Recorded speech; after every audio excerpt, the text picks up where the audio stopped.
Yara Gambirasio tenía 13 años y adoraba practicar gimnasia artística, por lo que gran tiempo de su tiempo libre lo pasaba en un gimnasio ando muy lejos de casa entrenando. El viernes 26 de noviembre de 2010 no fue una excepción para esta adolescente, que después de unas horas de entrenamiento decidió volver a su casa, que quedaba solo unas cuadras de allí. Sin embargo, Yara nunca regresó. Su desaparición generó uno de los operativos de búsqueda policiales más grandes de los últimos años en Italia. Pero este caso estaba tan lleno de giros complejos que perfectamente podría haber salido de una película de Hollywood. Antes de meternos a fondo, no olvides suscribirte a nuestro canal y activar la campanita para mantenerte al día con nuestras actualizaciones. Yara Gambirasio nació el 21 de mayo de 1997 en un pequeño pueblo de Italia llamado Brembate di Sopria, no muy lejos de la conocida ciudad de Milán en la región de Lombardia. Lejos de ser una ciudad grande, era el lugar donde Yara nació. La población apenas superaba los 7.000 habitantes, por lo que se la conoce por ser un pueblo muy tranquilo en la que la hermosa arquitectura y la naturaleza se unen de una manera hermosa. Yara fue la segunda de los 4 hijos que sus padres tuvieron, teniendo una hermana mayor llamada Keva y 2 hermanos varones menores que eran llamados Giol y Nathan.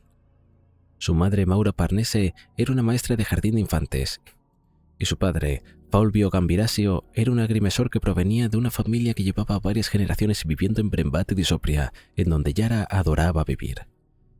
Con una personalidad muy amable y carismática, Yara asistió a la escuela local donde hizo muchos amigos. Era una adolescente de lo más normal. Apenas de ser apasionada de la gimnasia rítmica, era fanática del trabajo de Johnny Depp como actor y soñaba con llegar a conocerlo algún día. Su cantante favorita era Laura Pausini, y su comida favorita era la pizza y las papas fritas, por lo que siempre deseaba comer una de esas 2 cosas. Cuando los hechos ocurrieron, tenía 13 años y en las mañanas asistía a sus clases de secundaria en el colegio María Regina. Como actividad extracurricular, los lunes y los miércoles, Yara dedicaba 2 horas y media a practicar gimnasia rítmica, desde las 15:30 hasta las 18. Practicaba en el centro deportivo de Brembo, ubicado en Via Localetti, a 7 cuadras de su casa. El viernes 26 de noviembre de 2010, como cualquier otro día, Yara estuvo en clases hasta aproximadamente las 13:30. Cuando volvió a casa para almorzar con su madre y sus hermanos, junto a ellos comió pescado junto con verduras y estuvo un buen rato hablando sobre ese día con ellos, incluso adelantando un poco la tarea que le habían enviado para el fin de semana. Alrededor de las 3 de la tarde, Yara salió de su habitación para pedirle permiso a su madre para ir hasta el centro deportivo. El domingo, ella y el resto de sus compañeras de gimnasia rítmica tenían una competencia para la cual había prometido presentarle su grabador a la profesora. Maura, su madre, le dio permiso para ir a la condición de que volviera antes de las 7 de la tarde, ya que al ser invierno para esa hora ya estaba oscuro y no le gustaba que su hija estuviera sola en la calle. Tras prometer que volvería antes de esa hora y tomar sus cosas, a las 15:15, Yara se despidió de su madre y salió de su casa. Esa sería la última vez que su familia la vería con vida. Cuando fue anocheciendo y Yara no aparecía, sus padres comenzaron a preocuparse. No era para nada común que su hija adolescente los desobedeciera, por lo que pasados unos minutos de las 7 de la tarde, su madre decidió llamarla a su celular para averiguar dónde estaba. Eran exactamente las 19:11 cuando Maura llamó al teléfono de su hija, solo para encontrarse con la desagradable sorpresa de que su llamada iba en dirección al buzón de voz. Sumamente alertada por esto, ella y su esposo decidieron comunicarse con la policía de inmediato. La policía de Brembate di Sopria no estaba acostumbrada a tratar casos tan serios como el de una desaparición, por lo que el caso se designó al Departamento de Investigación de la Policía de una ciudad más grande y específicamente se lo otorgó al detective Letizia Ruggieri, quien entendió la gravedad de lo que había sucedido y no demoró en enviar una cantidad considerable de oficiales al pueblo para que buscaran a Yara mientras se contactaba con las Fuerzas Armadas para solicitar su colaboración en la búsqueda. Personalmente, la detective viajó a Brembate para hablar con los padres de Yara y tras conseguir una descripción detallada de la última vez que la habían visto y demás, se dirigió al centro deportivo para confirmar si realmente había estado allí. La profesora de Yara, que ya estaba entrenada de la situación, no tuvo problema en cooperar con los detectives y dar su declaración. Les dijo que la adolescente había llegado al gimnasio aproximadamente a las 15:30 y directamente se acercó a ella para entregarle el grabador y explicarle cómo funcionaba. Como la más pequeña estaba entrenando sus rutinas a esa hora, la profesora contó que Yara decidió quedarse mirándolas hasta que algunas de sus compañeras llegaron y entonces decidió quedarse un rato más para observar cómo practicaban sus rutinas, algo que las chicas confirmaron. Fue una de las amigas de Yara quien le contó a la policía que la chica había intercambiado por lo menos 3 mensajes con otras 2 de sus amigas con las que se pusieron en contacto de inmediato. Efectivamente, estas dos chicas entregaron sus teléfonos a la policía, que pudieron comprobar que entre las 18:25 y 18:44 habían estado hablando con ellas. En el último mensaje les explicaba que no podía quedarse a esperarlas, ya que tenía que volver a casa antes de las 19. Su profesor y compañeras que estaban allí informaron que aproximadamente a esa hora fue que Yara se despidió y salió del gimnasio para volver a casa, lo que demostraba que lo que fuese que había sucedido le había pasado entre los 700 metros que había estado en el gimnasio y su casa. En un intento de averiguar más sobre ello, la policía revisó el camino que la chica hacía más de una vez por semana, buscando algún indicio o por lo menos la presencia de cámaras de seguridad que ayudaran a determinar qué había pasado durante ese trayecto. Fueron varios los vecinos que proporcionaron las cintas de seguridad de sus casas, logrando confirmar la cronología que hasta entonces habían logrado construir. El análisis de la información de una antena telefónica permitió saber que el celular de Yara se había conectado a ella a las 18:45. Minutos antes de que su madre la llamara, el celular del adolescente se apagó y nunca volvió a prenderse. Mientras intentaban hallar algún tipo de otro indicio que ayudara a comprender qué era lo que había pasado con Yara, varias personas se acercaron a la policía para dar su testimonio. Afirmaban que en la tarde de los hechos habían visto a la chica hablar con dos hombres cerca de un auto rojo, pero la descripción era tan vaga que los detectives nunca pudieron confirmar que aquello hubiese sido realmente Yara. A la vez que los detectives hablaban con todos los testigos, decenas de oficiales policiales, militares, bomberos y un número enorme de voluntarios se empezó a buscar por Yara en un perímetro más grande, que incluía ya zonas que pasaban al límite del pueblo. Después de varias horas de búsqueda sin resultados, se unieron a los rastrillajes unidades especializadas de rastreo con animales. Tras enseñarles el olor de Yara, se designó estas unidades partir del centro deportivo a donde fuese que los animales les guiaran. Sorprendentemente, los perros no se dirigieron a la casa de Yara, sino en dirección opuesta, hacia un pueblo vecino llamado Mapelo.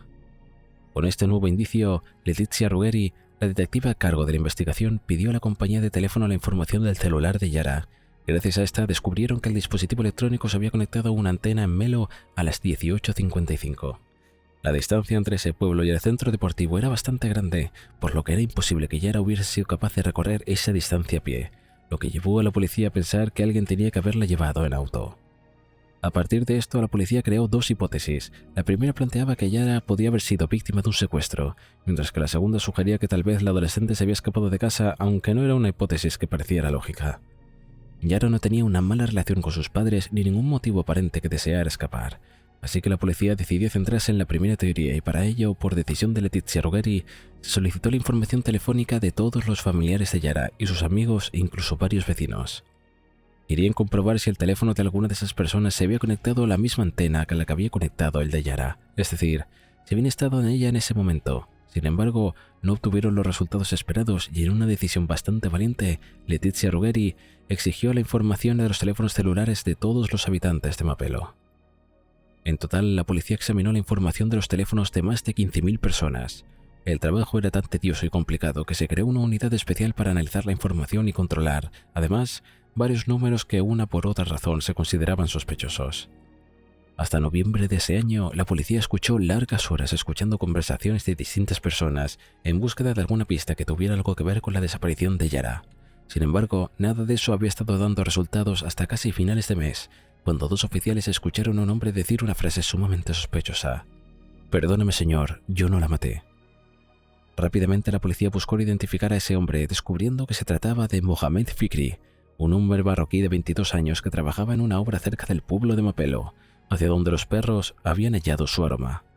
Con esta información, el 5 de diciembre de 2010, la policía tuvo a Mohamed a bordo de un barco en designo Tánger, en Ciudad de Marruecos. Pese a que la policía creía haber atrapado al responsable intentando escapar, rápidamente se demostró la realidad que era muy diferente. El joven logró demostrar que no estaba escapando, sino que tenía planeado el viaje a su país natal planeado desde hacía muchísimo tiempo. Pero además, logró demostrar que la frase que decía haber escuchado nunca había sido pronunciada por él. En vez de decir, «Alá, perdóname, yo no la maté», Mohamed en realidad había dicho, «Alá, haz que conteste el teléfono». La policía había traducido de forma errónea la conversación y había confundido a Alá con Yara. Al demostrar su inocencia, Mohamed quedó libre de inmediato y obtuvo una indemnización de 9.000 euros por los inconvenientes que había causado la falsa acusación. Con la mirada de la prensa nacional e internacional sobre ellos, los investigadores volvieron a concentrarse en su trabajo, aunque no necesariamente encontraron pistas que ayudaran a seguir avanzando con la investigación. Tras 3 meses de trabajo incesante, el 26 de febrero de 2011, el cuerpo de Yara fue hallado casi de casualidad cuando un hombre que probaba la maqueta de un avión en un campo abierto en Chicago, Illinois, a 10 kilómetros del pueblo Benbrate di Sopia, de donde Yara era originaria.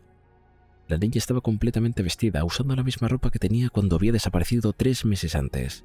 Tenía sus zapatillas desatadas y parte de su ropa interior estaba rota, colgando por fuera de sus calzas. Aunque estaba en avanzado estado de descomposición, en el cuerpo se pudieron identificar varios golpes con un objeto contundente, incluso un traumatismo craneoencefálico, una herida en el cuello y por lo menos 6 puñaladas. En su cuerpo también se encontró la tarjeta SIM de su celular, pero no el dispositivo y las llaves de su casa. Los análisis forenses determinaron que Yara había perdido la vida debido a una de las puñaladas, aunque no había muerto enseguida, sino que al ser dejada en el frío fue la hipotermia la que acabó con ella. En una de sus manos tenía un puñado de pasto apretado, lo que indicaba que pudo estar asustada, adolorida o, como dijo la forense, a cargo de una autopsia por un espasmo terminal ante la pérdida de la vida. ¿Cuál es la verdadera? Nunca lo sabremos. Pero eso no fue lo más interesante que se desprendió de los resultados, sino que también se supo que la chica no había sido abusada, para lo que algunos detectives tenían demasiado sentido. Por último, los forenses hallaron en su cuerpo fibras de elementos que normalmente se utilizan en fábricas de manufactura, por lo que aquello indicaba que el asesino podría trabajar en una. Al analizar el área de donde se había hecho el hallazgo, la policía encontró uno de los guantes que Yara llevaba puesto el día que desapareció, y en él encontraron un ADN que no correspondía con el de la víctima. Un poco más lejos encontraron la batería del celular de Yara y sobre él otro rastro de ADN que tampoco le pertenecía. Sin embargo, las muestras eran tan minúsculas que prácticamente era imposible reconstruir a partir de ellas un perfil genético completo.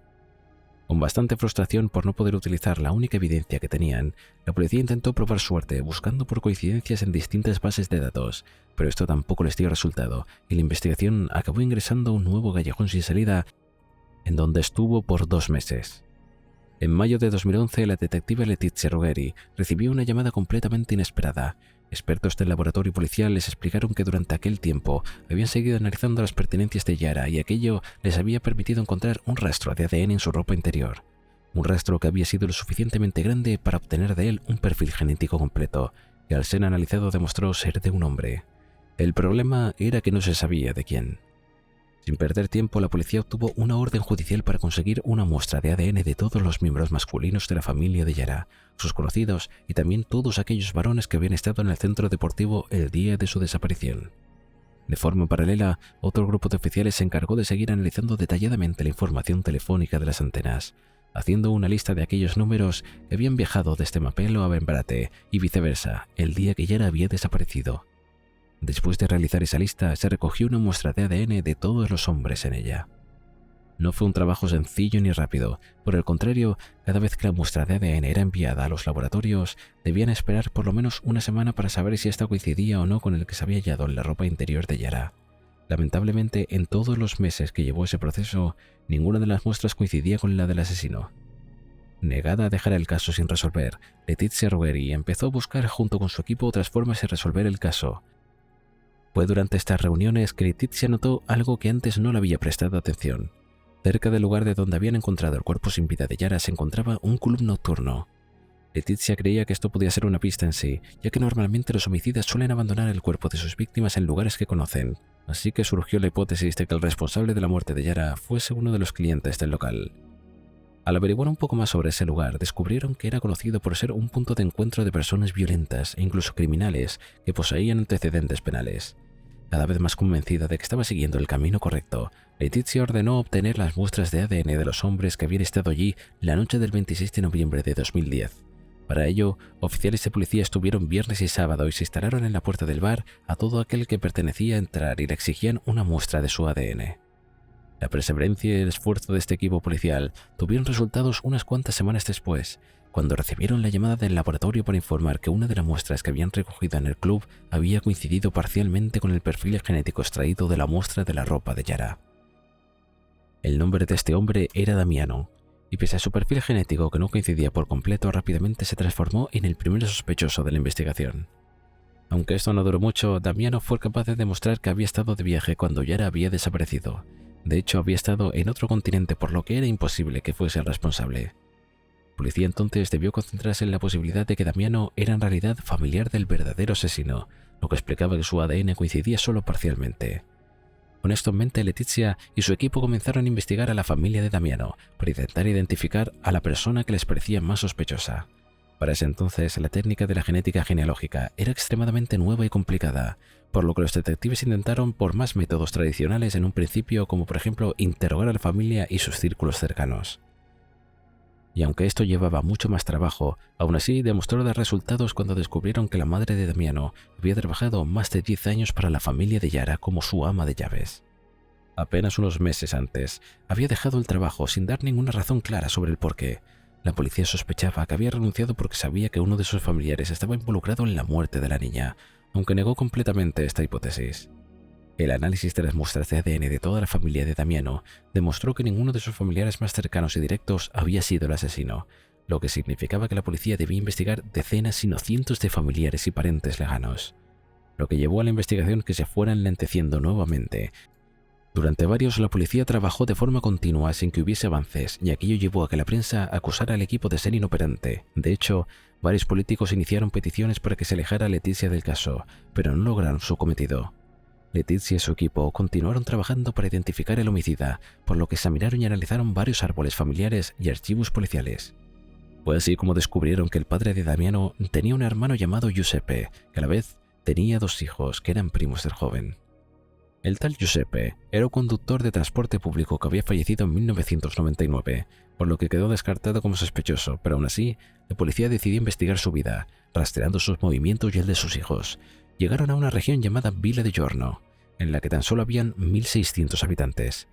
Parecía ser ideal para poder analizar a cada familia, buscando en aquellas especial aquella conexión que tuviera con la familia de Giuseppe. Hablando con quienes lo habían conocido, descubrieron que el hombre había sido un completo Casanova. Su viuda, llamada Laura Poli, fue una de las primeras en ser entrevistadas y no tuvo problema en proporcionar 2 objetos que ayudarían a corroborar qué grado de coincidencia tenía la muestra encontrada con el ADN de Giuseppe. Les entregó 2 estampitas que años antes habían sido lamidas por su esposo, pero no fue suficiente. Necesitaba tener un grado de certeza mayor, y para ello, en septiembre de 2011, se hizo una petición oficial para exhumar el cuerpo de este hombre, lo que finalmente se hizo el 7 de marzo de 2013. Esta vez, el resultado fue determinante. Giuseppe era el padre del desconocido 1, es decir, del perfil genético que había encontrado en la ropa de Yara. Sin embargo, el caso dio una de las vueltas más sorprendentes. Al cotejar las muestras de sus hijos con Laura, Pierpaolo y Diego, obtuvieron un porcentaje mayor de coincidencia que con su primo Damiano, pero no tenía una coincidencia perfecta con el desconocido 1. El equipo de investigadores comenzó a preguntarse si Giuseppe había tenido algún hijo fuera del matrimonio al que no había reconocido, lo que complicaba todavía más la investigación porque buscaban a alguien que no llevaba el apellido de Giuseppe, Gueroni. La investigación se había vuelto todavía más complicada. Durante meses, la policía interrogó a amigos, conocidos de Giuseppe, incluso personas que la única relación que tenían con ellos era tomarse el autobús que conducía. Junto a esto, se realizaron cientos de miles de análisis de ADN a los hijos de mujeres casadas, pero también a los que habían crecido con madres solteras. También a hombres que hubieran sido abandonados por sus madres y niños o que no habían reconocido por sus padres. Nada de ello dio resultado. Pero el esfuerzo de los expertos en genética aportó otro dato fundamental. El perfil de desconocido 1 poseía un gen mirado que Giuseppe no tenía, lo que significaba que es mutación que provenía de su padre. Debían enfocarse en encontrar a la mujer que tuviera esa mutación genética, pero claro, tampoco era una tarea sencilla. Letizia, que había demostrado ser una mujer obstinada y decidida, no iba a dejar pasar la posibilidad de descubrir finalmente la identidad del homicida de Yara. Con el apoyo de la fiscalía, Letizia llamó a participar de forma voluntaria a la investigación a todas aquellas mujeres que hubieran tenido una relación con Giuseppe. Se presentaron 3.000 y todas ellas aportaron de manera voluntaria una muestra de ADN. De estas 3.000, los investigadores debieron reducir la lista debido a la edad y lugar de la residencia, llegando a concluir que había un total de 528 mujeres que probablemente habían tenido algún tipo de relación con este hombre, aunque seguían siendo todavía muchas personas por investigar. Lo que terminó poniendo a los investigadores en la senda correcta fueron los típicos rumores del pueblo. El rumor de lo que había otra mujer que había tenido un amorío llegó a oídos de la policía cuando al investigar más descubrieron que se trataba de una mujer que vivía en Cluscone. Fuera del pueblo de Benbrate, fue Antonio Negrori, un viejo amigo de Giuseppe, quien tras una larga entrevista contó la verdad sobre su colega. En los años 70 Giuseppe había tenido un amorío con una mujer llamada Esther Arzuffi. Para esas alturas hacía casi 3 años que Yara había sido brutalmente asesinada. Era junio de 2014, cuando la policía encontró al amante de Giuseppe, que ahora tenía más de 70 años. Esther era una mujer casada. Había contraído matrimonio en 1966 con Giovanni Bossetti, un hombre de 34 años, 11 más que ella. Juntos se habían ido a vivir a otra localidad y habían empezado una nueva familia con 3 hijos, de los cuales los 2 más grandes eran gemelos, una mujer y un varón. Su historia con Giuseppe no había sido romántica, sino más bien pasional. Habían compartido una noche juntos 44 años antes. Al ser enfrentada por la policía negó rotundamente esta acusación, pero su ADN no mentía. Al analizar la muestra que había tomado de ella, descubrieron que tenía el mismo gen mutado que desconocido 1, por lo que había muchísimas probabilidades de haberlo heredado.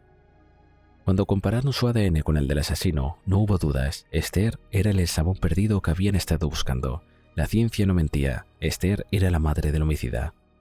Naturalmente, la policía se concentró en los gemelos y en especial el varón.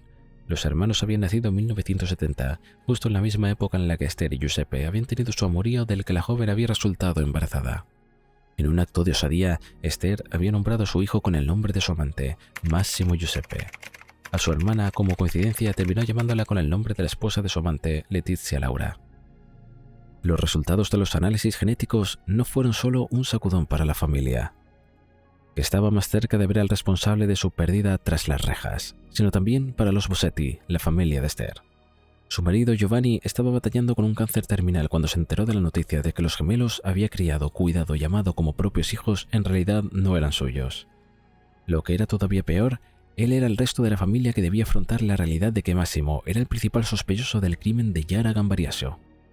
Parecía imposible creer que Massimo Giuseppe Bossetti, un albañil padre de 3 hijos y casado desde 1999, podía ser el monstruo que el país había estado buscando durante 4 años. Massimo era un hombre respetable, con un pasado más que limpio en el que sus vecinos de Papelo respetaban y querían muchísimo. Atractivo y amable, no parecía ser el asesino perverso que había acabado con la vida de Yara. Sin embargo, todas las señales lo indicaban a él como el responsable. Para no levantar sospechas y conseguir su ADN, a la policía se le ocurrió montar en las cercanías de su casa un control de alcoholemia. Un día cualquiera lo detuvieron para hacerle este supuesto test, aprovechando la saliva que había dejado en el aparato de la espirometría. Compararon esta con el de ADN de desconocido 1. La coincidencia fue un 99,99%. Habían atrapado al asesino. Intentando no levantar sus alarmas, la policía empezó a seguir de cerca a Massimo. Pusieron sus micrófonos en su casa, interceptaron tanto su línea telefónica como la de internet. Gracias a esto descubrieron que Massimo hacía búsquedas en Google de lo más particulares, como por ejemplo, cómo conseguir una chica en el gimnasio, chicas de 13 para tener relaciones, vírgenes pelirrojas, entre otras tantas más subidas de tono. Un análisis más detallado de su historial permitió corroborar que Massimo Giuseppe Bossetti tenía una obsesión con las menores de edad y tener relaciones con ellas. Además, gracias a la información de su celular pudieron corroborar que este había estado activo en la misma zona en la que Yara había estado el 26 de noviembre. Al ver las cámaras de seguridad de los alrededores, descubrieron que en las imágenes se veía una camioneta del sospechoso. Ya sin dudas de que era el culpable, el 16 de junio de 2014 fue detenido en la obra donde estaba trabajando y aunque intentó escapar, se dio cuenta de que no tenía sentido. Estaba rodeado de policías, así que no le quedó otra que desistir. Pese a todas las muestras en su contra, Bossetti mantuvo su inocencia. Argumentó que tenía hemorragias nasales muy seguido y que alguien podía haber robado su herramienta de trabajo para plantar una muestra de ADN en el cuerpo de Yara. Incluso llegó a decir que la presencia de su ADN en la ropa de Yara podía ser producto de una contaminación cruzada, pero nadie le creyó. Sus abogados intentaron sin éxito desviar las sospechas hacia alguien más y para ello presentaron el testimonio de la esposa de Bossetti, que dio una coartada para su marido, pero el testimonio no era para nada sólido y tenía muchas incoherencias. Las pericias psicológicas a las cuales se le sometió terminaron por catalogarlo como un mentiroso patológico y narcisista. Sus excolegas de trabajo declararon en pleno juicio que solían llamarlo el fabulador, por las mentiras y cuentos poco creíbles que contaba. En el juicio la fiscalía reconstruyó los hechos, dijo que en el atardecer de 26 de noviembre Bossetti obligó a la víctima o al menos le indujo a subir a su camioneta, que la llevó al campo. La pequeña intentó escapar, le persiguió, intentando agredirla de forma sexual, pero fracasó. Entonces la aturdió, la hirió y la dejó allí casi sin vida, para que muriera de hambre. Cuando se le preguntó directamente si había sido así, sumamente calmo, Bossetti negó todo. Luego de un juicio que duró 1 año y más de 45 audiencias, Massimo Giuseppe Bossetti acabó siendo condenado a cadena perpetua y además a pagar a la familia de Yara 800.000 euros y a los hermanos de la niña 400.040 más. Además, Bossetti perdió la potestad de sus 3 hijos. Para llegar a cerrar la resolución del crimen, se hicieron en total unos 18.000 exámenes de ADN, lo que generó un gasto total de 3 millones de euros. El día de su veredicto, Massimo mostró por primera vez una emoción. Lloró. Su madre, Esther, siguió negando haber tenido una amoría con Giuseppe, mientras que la esposa de Massimo siguió apoyando la inocencia de su esposo. En 2015, la familia de Yara creó una fundación, La Pasión de Yara, para incentivar el deporte entre chicos y de bajos recursos. En octubre del año 2021, la plataforma Netflix estrenó Yara, una película basada en este caso. ¿Conocías este caso? ¿Crees que la versión de Massimo puede haber sido cierta y alguien lo puede haber incriminado falsamente? ¿O crees que fue un último intento de salvarse? Si llegaste hasta aquí no puedes perderte el vídeo en pantalla. Nos vemos allí.